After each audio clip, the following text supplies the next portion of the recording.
Welcome back. We're here with Ready, Set, Grow, sponsored by 5-8. We've got some new people behind the desk. We'll allow Josh to kind of introduce himself here in a little bit. But yeah, we kind of wanted to, I know it's been a little while. So it's been a while. I mean, we've both been all over the world for the last 3 months. Yeah. No, we had a busy summer. Definitely spent some time in Denver, spent some time out of country.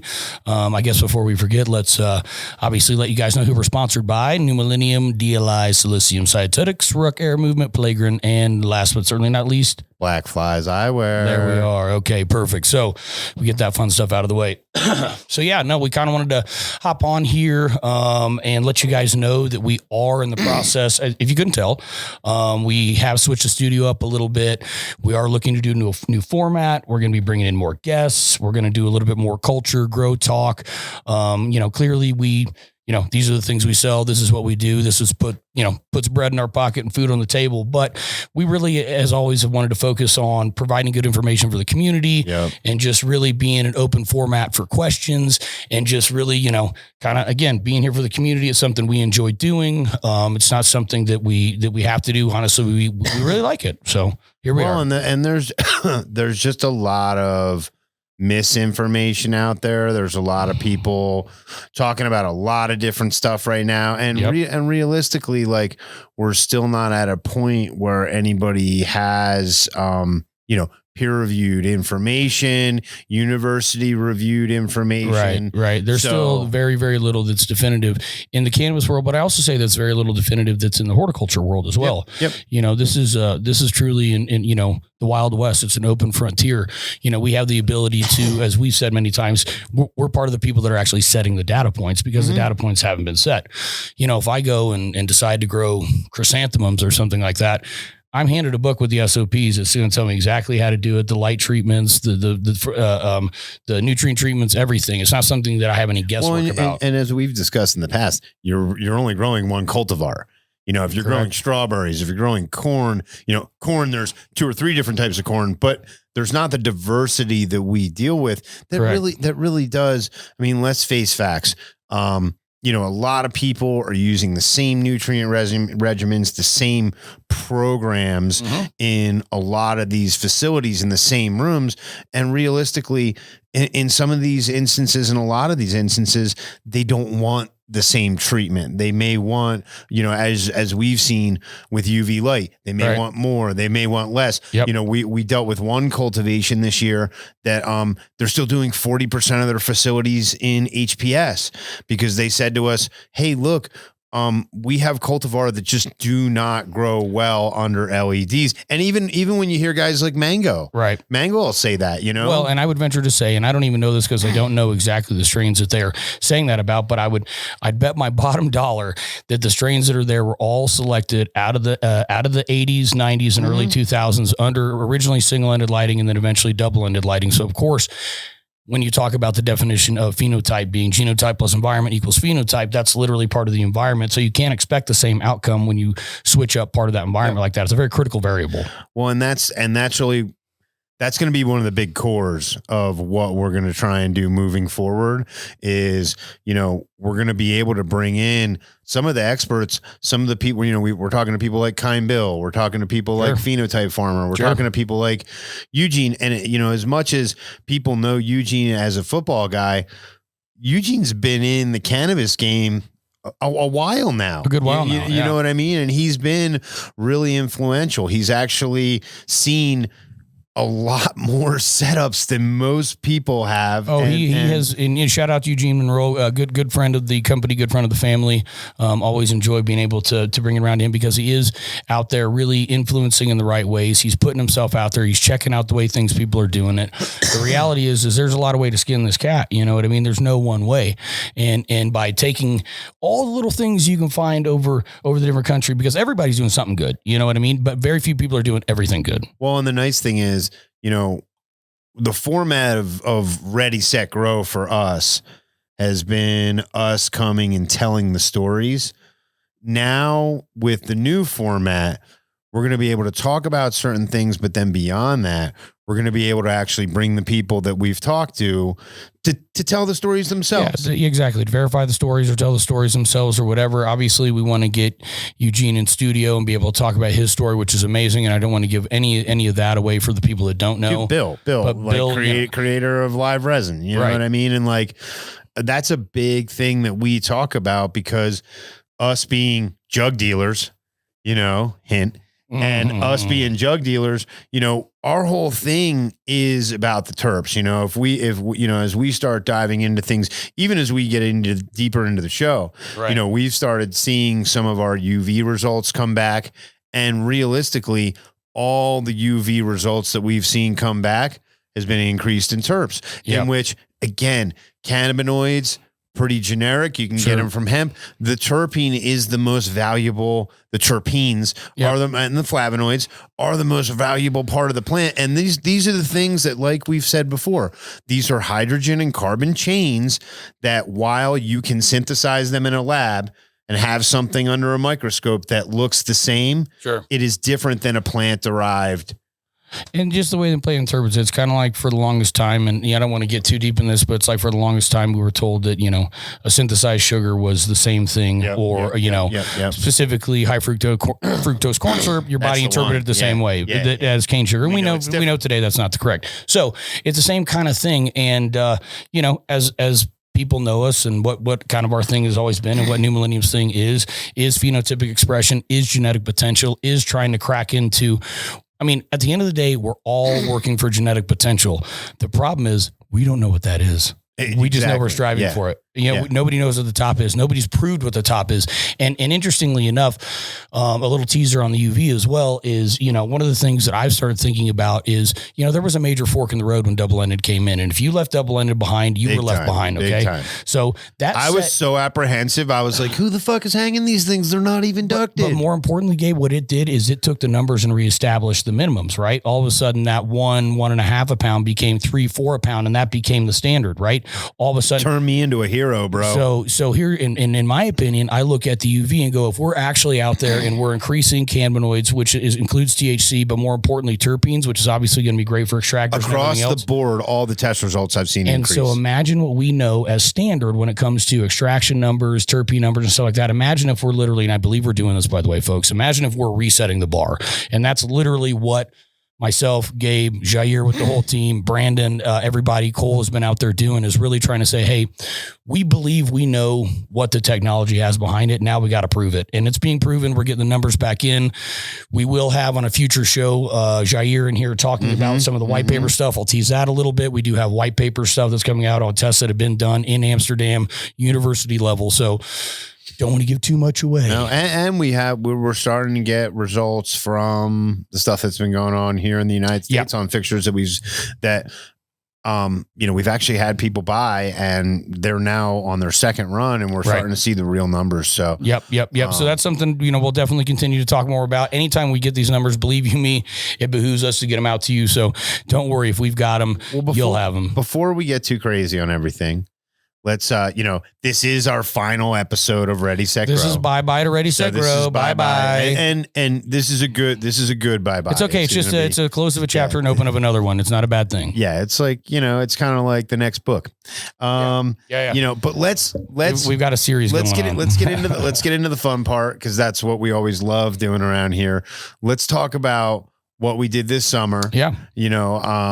I'll start with me, because I'll be honest with you, mine wasn't as exciting as yours.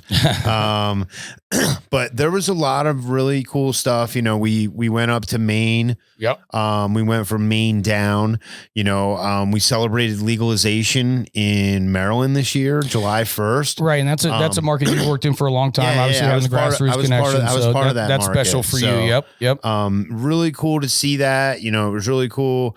It harkens back to the days in Colorado when it went legal, and you had that July 1st day where there's lines outside the door. One thing that was really interesting about the Maryland market is you've got states that surround Maryland that either have decriminalized or have medical. So here you have Pennsylvania, you have West Virginia, you have Virginia, which is like really odd because you can grow your own there.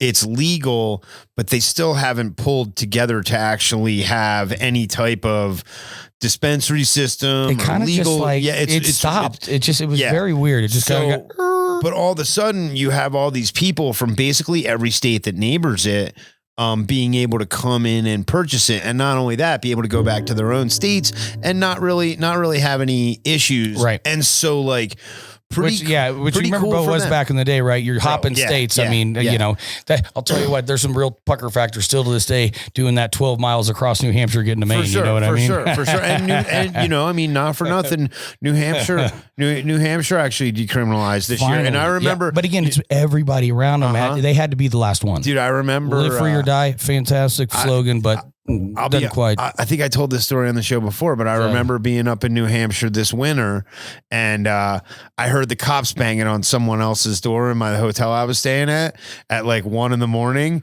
And I had been doing dabs in my hotel room, and I'm sitting here freaking out, and they're busting this lady for smoking weed. You know, meanwhile I'm thinking, God, it was probably me who was stinking up the hallway, and this poor lady's getting freaking nailed. She's getting accosted. And so it's definitely one of those things where I think, you know, unless you're going up to Wyoming, because Wyoming's still definitely. Look, guys, Wyo is Wyo. Yeah, okay? Wyo and Idaho. It's funny. My dad always used to say he thought Utah would be the one.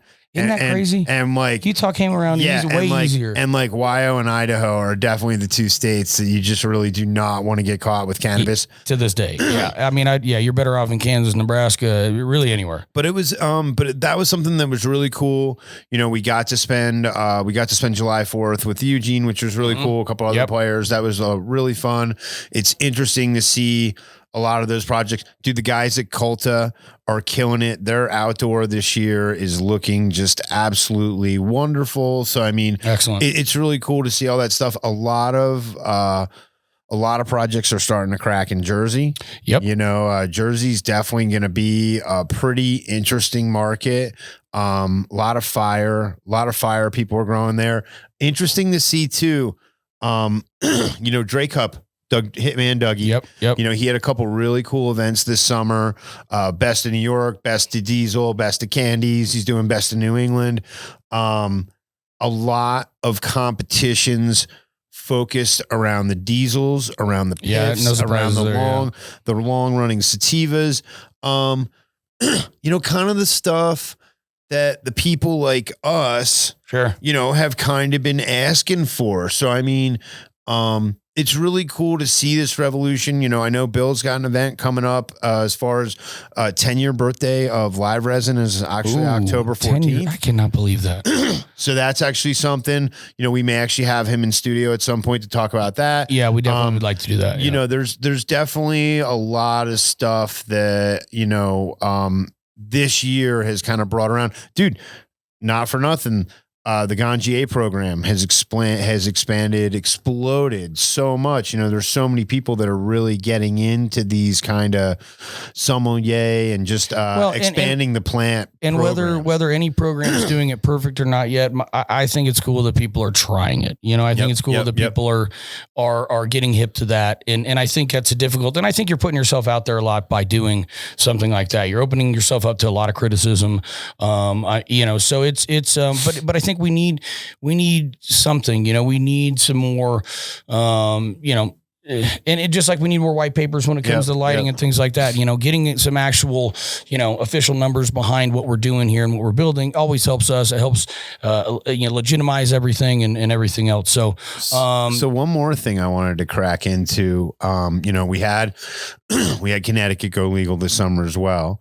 But one of the things I really wanted to crack into is one of the facilities that we're dealing with down in Florida is running HPSs and LEDs and the UVs, right? So the UVs aren't hung up yet, but that will be happening as well. So we've got a multiple. Honestly, we've got. I saw the picture the other day. Yeah, and I'm like, so dude, we've got, and well, go ahead. You know, we'll talk about it. And shout out to Ideal Cannabis in Florida. Gold Leaf as well was just down in Florida with those guys. Had a wonderful time. Summer House in Siesta Key was. Dude, Florida's. I mean, you know, we've talked about it before, but like Florida's really turning out to be like a pretty cool market. market, man. It is. And I know that a lot of people look at it as being very exclusive because they've only got like 22 or 23 license currently. So only the big boys can buy in. But what you can do, because you have an unlimited plant count, is you can bring in other brands under you that are talented brands. So the ideal guys, I mean, that's out of Geek Farms, you know. Oh, really? Oh, yeah. Okay, these are Oregon boys that, you know, some of the first guys. I didn't realize that. Oh, 100%. I love, dude, Mike and Samson and those guys. So these are solid. It's like that crew, right? So I gave Collie seeds. Like I want to say I gave him some chem seeds, like 7 Doghouse too. You know, Doghouse as well. I mean, so these are some of the guys that have been like, OG folks, and we're super excited to be working with them. So they've got they have DE rooms. Okay, so they got 48 light D rooms up. They have DE with UV rooms up. Then they've got a DE UV checkerboard, and then they're going to throw up a DE UV with DE Apex checkerboard with UV. Yeah, the DE Apex looks like I love the look of that room. It's banging. So yeah, no, we had that. I wanted to give them a shout out as well. I just got back from a wonderful Florida trip. A lot of good things are still going on down there. You know, course build outs, things like that. So it's a place that, you know, again, as far as even just getting back into what we're doing this summer. A lot in Florida, which was hot, but was productive. But I would say, for me at least, the crown jewel of my summer travels for this stuff was going down to Colombia. So had a really what's the cannabis situation down there? It's amazing, actually. You know, so it's you have a situation where you have people that there is a real cannabis culture. People care about quality. They want to do better. They want better genetics. You know, the Hayes brothers actually got their original genetics right outside of in the mountains there outside of Santa Marta, right? So went down, shout out to Cutting Edge. Cutting Edge invited me down. Great guys, been a lot, you know, good friends with Sean and John. And again, we work across the board. We work across the board. Very good friends of ours. Again, big shout out to them. They invited me down a long time ago, and they did the Copa Caribia. So they did the Caribbean Cup, and it was outside of Santa Marta on a nature preserve, and it was incredible, quite frankly. Colombia Colombia's pretty mountainous, right? Very mountainous, very, very mountainous. In fact, I flew into Bogota. Bogota's at 8,600 feet. Sits in a valley. It's 11 million people in a valley at 8,600 feet. So it was more like being in Humboldt, quite frankly. Had a hoodie on the whole time, had pants on the whole time, and then went to Santa Marta, and now you're on the beach in the Caribbean. So hold on. When you went down there, it's wintertime down there, though. So, well, you're pretty equatorial right there. There's not a whole lot of winter. Okay. Yeah, but it's still that season, but you have rainy season, non-rainy season when you get down to the equator. Did you take notice of the toilet flushing backwards? No, I did not, because here's the reason. You got to understand, Bogota is 120 miles north of the equator, so it's not actually in the southern hemisphere. Oh, yeah, I know. So, and how do I know that? Because I looked it up before I went. Yeah, but you're just in South America. That's all. Yeah, you're in the very, and that's the thing. You're in the very top of South America. So Ecuador, right, which is his next door neighbor. I think everybody's trying to get in connection here. Ecuador. Yeah, there's Equator. A lot of There's a lot of doors around there, and guas. Yeah, a lot of guas, a lot of doors. So, you know, I've always loved Latin American culture, quite frankly. And so whether it's Central America, you know, Mexico, Central America, South America, it's always been, you know, a culture that I've loved, food that I've loved, people that I've loved. And Colombia was everything you'd imagine. It was inexpensive. The people were incredible. It was safe. Bogota was very cosmopolitan. I had a buddy who married a Colombian girl in college. So you're talking 20 some odd years ago. And it wasn't a place. It wasn't that. It was not a place you were going to hang out. Here's what seems to have happened, good, bad, or indifferent. I mean, there's been kind of a crazy flip flop between Mexico and Colombia. Like when you talk about kidnappings and crazy shit, it's more in Mexico at this point, not in Colombia. I mean, I felt incredibly safe, middle of the night, smoking a joint, walking through downtown Bogota. That's awesome. Dude. Yeah, that's awesome. Yeah. I think I want to say Duke Diamond's been doing a bunch of stuff down there as well. Very possible. I know that, you know, Breeder Steve was down there, I think, doing some big projects. Cutting Edge has obviously been there, getting all their nutrients down there, and has really been helping their culture and bringing genetics in and really giving them quality stuff to be able to take to the next level because they want it. I mean, dude, you know, they smoke pure. They don't smoke with tobacco, which, you know, I took note of right away because obviously you go to Europe and you're they're blending. I can't hang. Yeah. So, you know, but yeah, that was an absolutely incredible trip. Went down, again, shout out, appreciate the invite. I'll definitely be back. I can see it as being an event that's going to continue to get bigger because I also think that Colombia is the right market for it, and they're actually going to be open to it, and they're willing to, you know, want to do better. I mean, there's certain markets where you go in and it's just like, you don't even necessarily have people that are desiring to do better. And if that's the case, then for companies like Cutting Edge or New Millennium or Scientetics, I mean, dude, it's not the right market. We've been talking to people in like South Africa, even. Yeah, absolutely. You know, dude, not for nothing. Mary's Motivation over in Thailand. He's been running the Cyatetics line, and like, bro, he's murdering it. And I mean, the nicest thing. So, one of the things that's going to come along with the new show, we're going to have a bunch of new drops coming throughout the end of the year and through next year. One of the big ones for us is, we've talked about it a little bit on the show, is the Cyatetics single part. So we actually sent him back to Thailand with some of the Cyatetics single parts. So it's a 1 part veg, 1 part grow, just to be, sorry, whoop-de-doo. 1 part grow, 1 part bloom. And basically all it is, a teaspoon to a tablespoon of the veg when you're in veg, a teaspoon to a tablespoon of the flower when you're in flower. And for the people who, quite frankly, don't really want to think about it that much, just have it be easy peasy, all the rest of that stuff. This really is the one. I'm going to be honest with you. I've been using it at home. I have been as well. It's easy. I mean, especially in veg. It's really simple, so. And that's, and just to be clear, we're going to have the options, which is going to be really great. If you want a 3-part liquid for commercial that's priced, I got it. I've got what we're calling basically more or less, it's a 2-part or a 3-part dry. So in other words, you got the 2-part dry that you can batch tank. You can't get it concentrated enough to stock tank, but I'll have the 3-part that pulls the micros out, so you can do true stock tanking as well. So however you prefer to do it, we're really gearing ourselves up to like not go into places and say, hey, I'm trying to change what you're doing. It's more us taking a look and going, oh, I see what you're doing. Let me plug mine in to the same way that you're doing things you're already comfortable with. Well, and basically here's the real situation, is the fact that we've had so many people come to us over the years that know the quality of New Millennium. Never been a question. But they just don't want to run some of the liquids. Maybe it's too many additives. Maybe it's too many injectors. There's a lot of, there's so many factors. Part of our line actually is going to be that 3-part liquid. Absolutely. If you do want to run the liquids, but you want something that's just, which is very, clear, very competitively priced, won't stain your reses at all.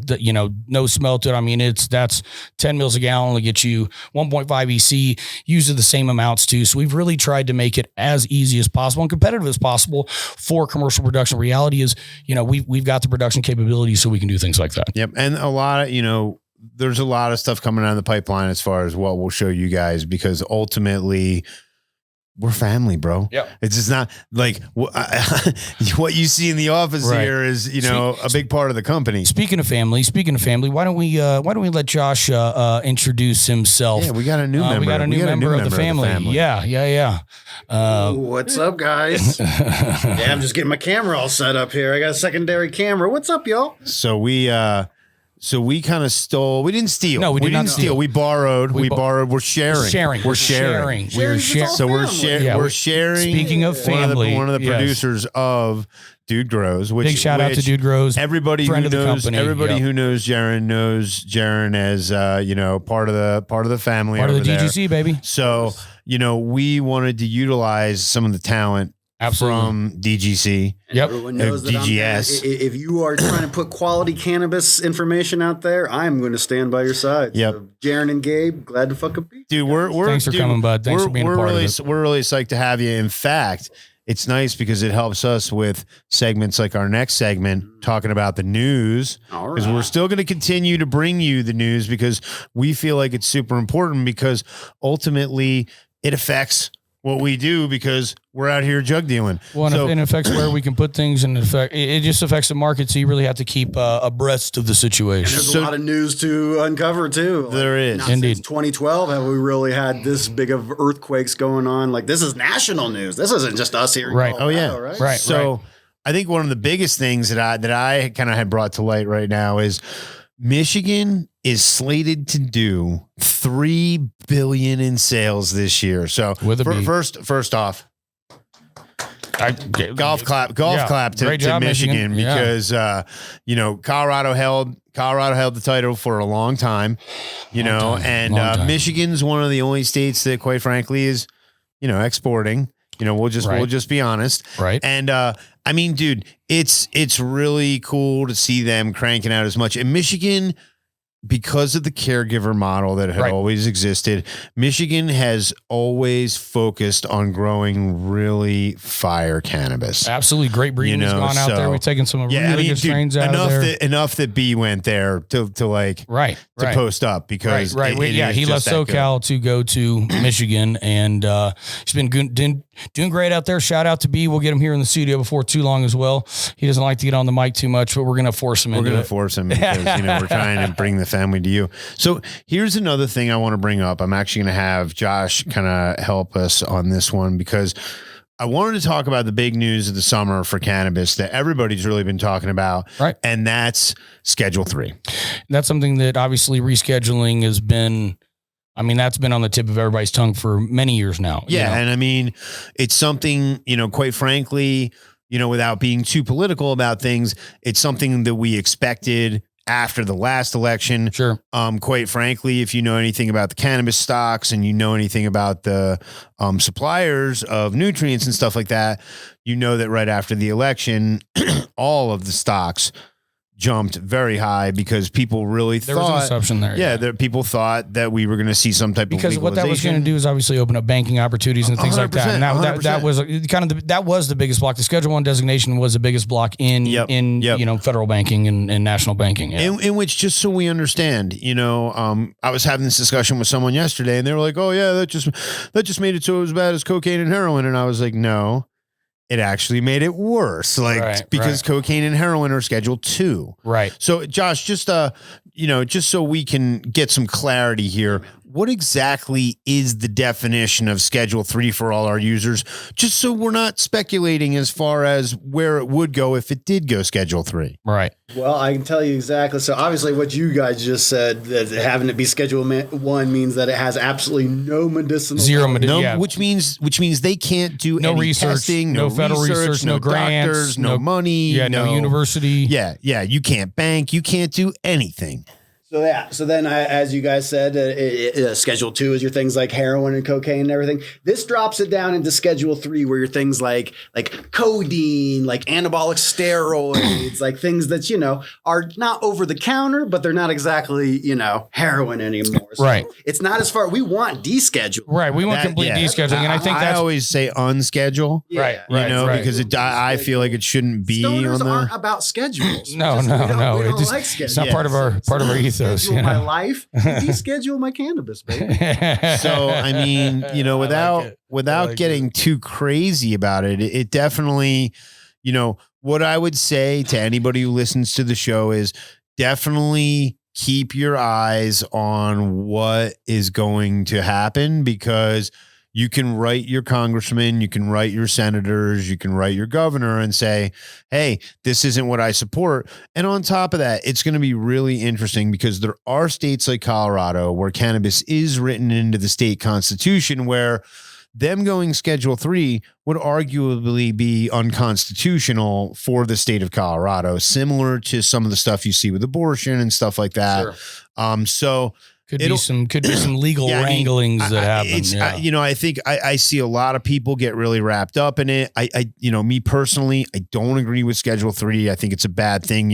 Again, what that realistically would mean is that only pharmaceutical companies could manufacture it, which, not for nothing, when I consult with people, that's why I have them build their facilities to lab spec, to FDA spec, in the event that could happen, because ultimately, well, you don't want to get left behind. Yeah. Well, and I don't get me wrong. I love the little grows. I love the little guys. We are the little guy. Yeah. But ultimately, a lot of these facilities, when you go through some of the, you go through the grassroots facility in Pennsylvania, it's all paneling, it's all hair nets, scrubs, beard nets, absolutely, air showers, every single, facet of. They're ready for that in the event that happens. Yeah. And so it will be interesting to see how that goes.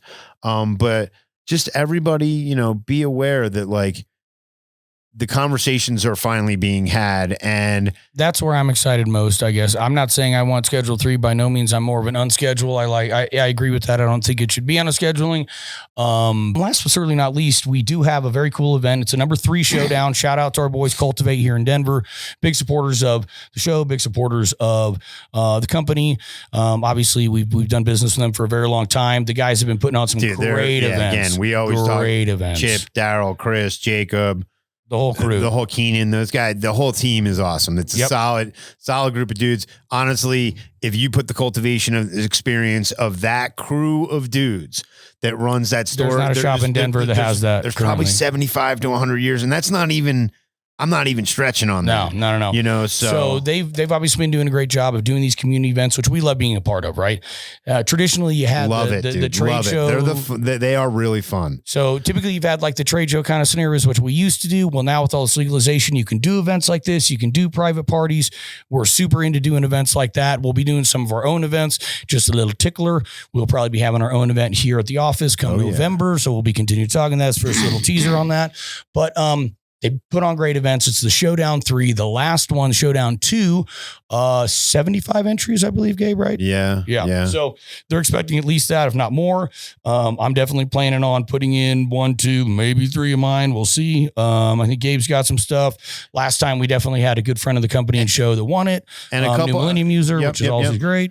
And I mean, not for nothing. Here, we'll throw it out there right now. If you're a New Millennium user, Lance. If you're a New Millennium user, we're talking to you, Lance. Quinn. If you're a New Millennium user out there, come throw it down, man. Throw it in the ring, man. We'll help you out if we got to. But the reality is, we want some people to come down with the heat. We want you to stand behind what you're running. Here's the thing. I'll tell you what, guys, the quality of the 75 that were there, it was stiff competition. Yeah. We do some good product around here. I'll tell you that right now. And there's no guarantees. There was some badass flower. There's some no guarantees for anybody winning on that. So very cool. It's actually kind of similar to Dude Grow style. Maybe you can even talk about, right? 5 tokens. You get to go check everything out. You come in, you get 5 tokens, you go around, we had it last time where we had kids going around, and there's about, I think, 7 to 8 jars at each table. Let's say there's 10 jars at each table and there's 7 stations. Keep things even. And basically you go around each table, and you go and sniff each jar, ask questions, whatever. They're just numbered. And so you don't vend your own jars, by the way. Yeah, let's say I put stuff in. I'm not vending my own jar. I'm vending somebody else. I love that aspect I'll be honest with you. I love that aspect of it. It took me a little while to find my own jar because I had entered Mac and someone else entered Mac as well. So I knew which one was the Mac, but I had a little. Which one's my Mac? And I'll be honest with you. I did finally figure it out, but it took me like a couple hours. And that's a good thing. Again, the level of the competition is very high. Dude, everybody entered the heat. The Canna guys are going to be there. Toby and those guys, Coates. Yep. Dude, there's going to be a lot of heat there. It's going to be a lot of fun. Again, the Cultivate guys in general are just October 21st. Yeah, and it's up on their Instagram too. You can DM them for any stuff. Both Gabe and I are going to be there. We'll be tending, and we'll be having samples in, and all around it's going to be a great night. You know what I mean? So I love these events. Even shout out to Wolf and what he's been doing with his events. These culture events, and that's something we really want to be, more about, a source of information, a source of culture. There's a lot of different things we can talk about on here. Anything to me, cannabis culture is so wide ranging. You can, obviously you can talk about the outdoors and live music and art and, and just all that, but really it's so much more even than that, so we're going to continue to talk about really, maybe different topics than you would even think would be, on a quote unquote cannabis show, which this will always be a cannabis show. And again, the more involvement we get from you guys, I think the better of a show we have. So if people if they have topic ideas, if they have questions, they have anything like that, this is really the time to start getting that stuff in. Again, we're halfway there. We are halfway to the new studio. We did want to get this final show just kind of slapped down. Again, we are sponsored by 5-8 Distribution, which is constituted of New Millennium DLI, which is Dutch Lighting Innovations, Silicium, Cyatetics, Ruck Air Movement, Playground, and last but not least, as always, Black Flies Eyewear. So, hey, catch us out on the street. I'm actually going to be in SoCal next week running around. We'll be running around with Jair. So if anybody does have any stop requests, things like that, let us know. Be watching our Instagram. Grambo's going to have us much more on a,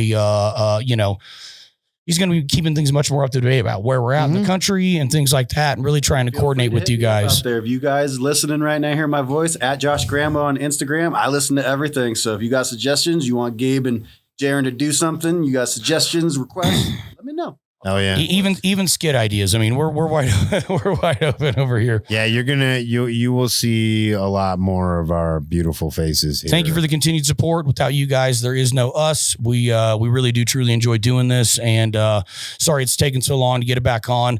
We are looking at doing 4 shows a month is our goal. Yep. So this shit's gonna be up and rocking and banging here real soon. So thanks again for sticking with us, and we'll see you next time. Stay safe.